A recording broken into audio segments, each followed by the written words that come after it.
Hi friends நான் உங்களா jack. எல்லோரும் எப்படி இருக்கீங்க? இன்றைக்கி ரொம்ப லேட் நைட்டு, ரொம்ப மழை பெஞ்சுது. ரொம்பன்னு சொல்ல முடியாது, ஒரு ½ மழை பெஞ்சிருக்குங்க. சுத்தமாக கரண்ட்டே கிடையாது. மதியம் அடித்த வெயிலுக்கும் அதோடைய மழை பெஞ்சோன்னா அதோடைய ஹீட் வந்து ஃபுல்லாக தூங்கவே முடியல சுத்தமாக. மணி 10 மணி ஆகுது. இப்போ தான் காஃபி வச்சு குடிக்க போகிறேன்.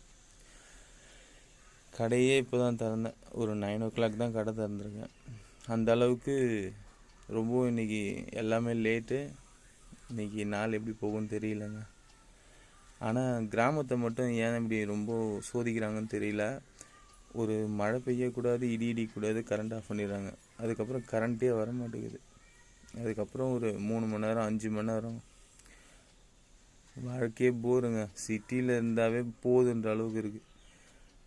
கரண்ட்டு வந்து ரொம்ப முக்கியம். அப்படி ஆகிப்போச்சு நம்ம இந்த உலகத்தில். இப்போ கிராமங்களில் சுத்தமாக, அதுவும் எங்கள் ஏரியாவை பொறுத்தவரை சுத்தமாக கரண்ட்டே இருக்க மாட்டேங்குதுங்க. கரண்ட் இல்லாமல் நம்ம எந்த வேலையும் செய்ய முடியல. நம்ம அந்த மாதிரி பழகிட்டோம். இப்போ ரொம்ப ரொம்ப கஷ்டமாக இருக்குது. மழை பெஞ்சால் இடி இடித்தாவே ஐயோ சந்தோஷப்படுறத விட அதை விட கரண்ட்டு போகிறது நினச்சாவே கஷ்டமாக இருக்குது. ஏன்னா உடனே வர மாட்டேங்குது. என்ன சொல்கிறதுன்னு தெரிலங்க. காப்பி குடிக்கிறேன். எல்லோரும் காப்பி குடிங்க. Too late. எல்லாம் சாப்பிட்டு முடிச்சிருப்பீங்க. மணி வருங்க 10 ஆகுது. ஓகேங்க, பாய்.